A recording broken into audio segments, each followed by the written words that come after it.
ഈശോയുടെ സ്നേഹത്തിൻ്റെ ഊട്ടുമേശയായ അന്ത്യത്താഴവും അവിടുന്ന് ഒറ്റപ്പെട്ടു പോയ ഗത്സമനിയും ചിതറിക്കപ്പെട്ട കാൽവരിയും നമ്മൾ ആത്മവിചിന്തന വിഷയമാക്കുകയാണ്.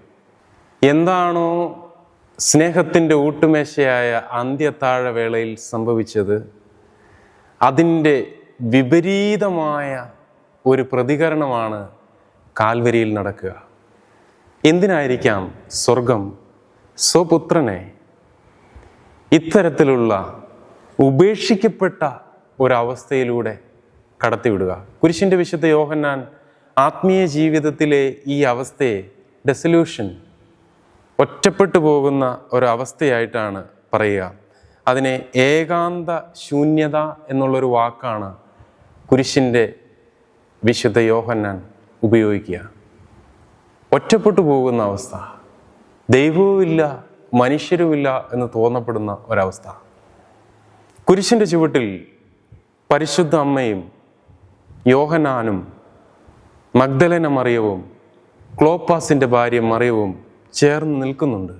പരിശുദ്ധ അമ്മയ്ക്ക് പുത്രന് വേണ്ടി ഒന്നും ചെയ്യാൻ സാധിക്കുന്നില്ല.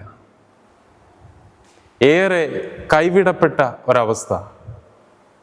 സ്വർഗം തുറക്കുന്നതിനുള്ള ഒരു മരത്താക്കോല് ദൈവപിതാവ് പുത്രൻ്റെ കരങ്ങളിലൂടെ കുരിശിൻ്റെ രൂപത്തിൽ ഭൂമിയിലേക്ക് വെച്ച് നീട്ടുകയാണ്. മാനവകുലത്തിൻ്റെ മുഴുവനും പ്രതീകമായി, ആദിമ സഭയുടെ പ്രതീകാത്മകമായി പരിശുദ്ധ അമ്മയോട് ചേർന്ന് ഈ ഒരു ചെറു സമൂഹം അത് ഏറ്റുവാങ്ങുന്നതിനായി ഇങ്ങനെ നിൽക്കുക. അവിടെ മലയിലെ പ്രസംഗത്തിൽ തമ്പുരാൻ ഏറെ സംസാരിച്ചു. എന്നാൽ കാൽവരി മലയിൽ അവിടുത്തെ നാവ് തൊണ്ണയോട് ഒട്ടിച്ചേർന്നിരിക്കുന്നു.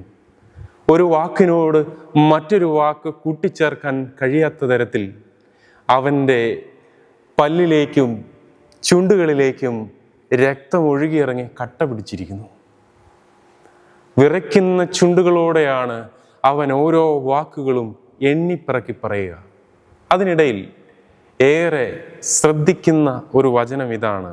അത് മത്തായിയുടെ സുവിശേഷം 27:46 നമ്മൾ ഇപ്രകാരം വായിക്കുന്നു: ഏൽ ഏൽ ലമ സബക്താനി. എൻ്റെ ദൈവമേ, എൻ്റെ ദൈവമേ, എന്തുകൊണ്ട് നീ എന്നെ ഉപേക്ഷിച്ചു? ഞാനും എൻ്റെ പിതാവും ഒന്നാണ്. ഞാനും എൻ്റെ പിതാവും സ്നേഹത്തിൽ ഒന്നാണ്. പിതാവിനുള്ളതെല്ലാം എനിക്കുള്ളതാണ്, എനിക്കുള്ളതെല്ലാം പിതാവിനുള്ളതാണ്. ഞാൻ ചോദിക്കുന്നത് എന്തും എൻ്റെ പിതാവ് എനിക്ക് തരും. വലിയ ഒരു സ്നേഹത്തിൻ്റെ ആഴക്കടലിൽ മുങ്ങിത്താണ് ലോകത്തോട് ദൈവപിതാവിൻ്റെ സ്നേഹഹൃദയം കാണിച്ചു കൊടുത്ത തമ്പുരാൻ ഇങ്ങനെ ഒരു കൈവിടപ്പെട്ട അവസ്ഥയിലുള്ള ഒരു ചോദ്യം, ഇത് സത്യത്തിൽ ഒരു സങ്കീർത്തനത്തിൻ്റെയും കൂടെ ഭാഗമാണ് എന്നുള്ളത് നമുക്കറിയാം. തമ്പുരാൻ പ്രാർത്ഥിക്കുകയാണ്, എന്തുകൊണ്ടാണ് ഈശോ ഇങ്ങനെ ഒരു അവസ്ഥയിലൂടെ കടന്നു പോകേണ്ടി വന്നത്? ശരിക്കും അന്ത്യത്താഴം കുറേ നാളുകൾക്ക് മുമ്പായിരുന്നെങ്കിൽ ഇത്രയും വേദന ഉണ്ടാവില്ല. ഒരു രാത്രിയുടെ ഒരു സമയമേ നീണ്ടിട്ടുള്ളൂ. അതിനുള്ളിൽ തന്നെ ആ സ്നേഹവും ആ കരുതലും മറന്നു കളഞ്ഞു.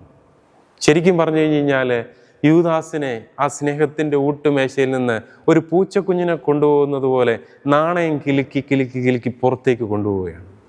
ഓരോരുത്തരെയും അവൻ്റെ സ്നേഹഹൃദയത്തിൽ നിന്ന് കവർന്നെടുക്കുകയാണ്. ഗത്സമനിൽ അവനിങ്ങനെ ഭൂമിയിൽ വീണ് കിടന്ന് സ്വർഗത്തിലേക്ക് നോക്കി അപ്പാ അപ്പാ അപ്പാ നിലവിളിച്ച് പ്രാർത്ഥിക്കുന്ന സമയത്ത് അവൻ്റെ കൂടെ ഉണ്ടാകുമെന്ന് കരുതിയവര് ഒന്നും മനസ്സിലാക്കാൻ പറ്റാതെ അപ്പുറത്ത് കിടന്ന് ഉറങ്ങുക. നിങ്ങൾക്ക് ഒരു മണിക്കൂർ എൻ്റെ കൂടെ ഇരിക്കാൻ പറ്റുന്നില്ലേ? മരണത്തേക്കാൾ വലിയ മനോവ്യതയിൽ തമ്പുരാൻ രക്തം വിയർത്ത ആ ഗത്സമനിൽ അവൻ്റെ സ്നേഹത്തിൽ അവനോട് ഐക്യപ്പെട്ടിരുന്ന മനുഷ്യര് അവനിൽ നിന്ന് അകറ്റപ്പെടുക. അമ്മ മാതാവ് പോലും അവിടെ നിന്ന് അകറ്റപ്പെടുക. ഒരു കല്ലേറ് ദൂരെ അവൻ മാറിയിരുന്നു. മനുഷ്യർക്ക് എന്നെ ഇനി മനസ്സിലാക്കാൻ പറ്റത്തില്ല എന്ന് ഈശോയ്ക്ക് മനസ്സിലാകുക. അവൻ്റെ മനുഷ്യത്വത്തിൽ തന്നെയാണ് അവൻ വേദനിക്കുന്നത്. പ്രിയപ്പെട്ടവരെ, പല വിശുദ്ധരും ആത്മീയ ജീവിതത്തിൽ ഇതുപോലെയുള്ള ഈ യാത്രയിൽ ഇതുപോലുള്ള ഒരു കരിമ്പാറയിൽ ഇങ്ങനെ ഇടിച്ചു നിൽക്കുക. വിശുദ്ധ കൊച്ചു ത്രേസ്യ പുണ്യവതി വലിയ സംശയത്തിൻ്റെ അവസ്ഥയിലേക്ക് വീണു പോവുകയാണ്.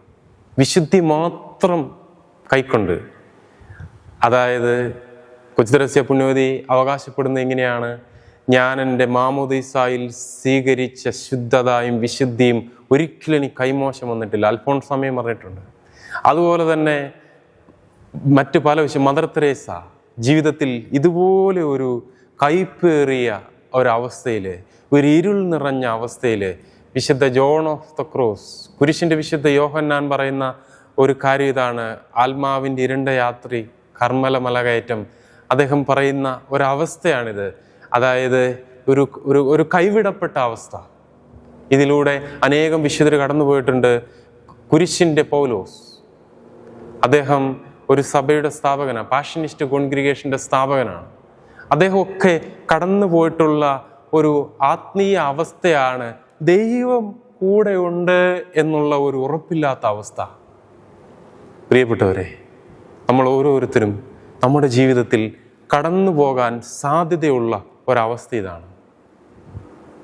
അപ്പോൾ നമ്മുടെ മുമ്പിൽ സൗഖ്യത്തിനായി കുരിശ് നാട്ടപ്പെട്ടിരിക്കുകയാണ്. നമ്മൾ അർപ്പിക്കുന്ന ബലികളിൽ നമുക്ക് സൗഖ്യമുണ്ട്. അവനേറ്റ മുറിവിനാൽ നമ്മുടെ മുറിവിന് സൗഖ്യം.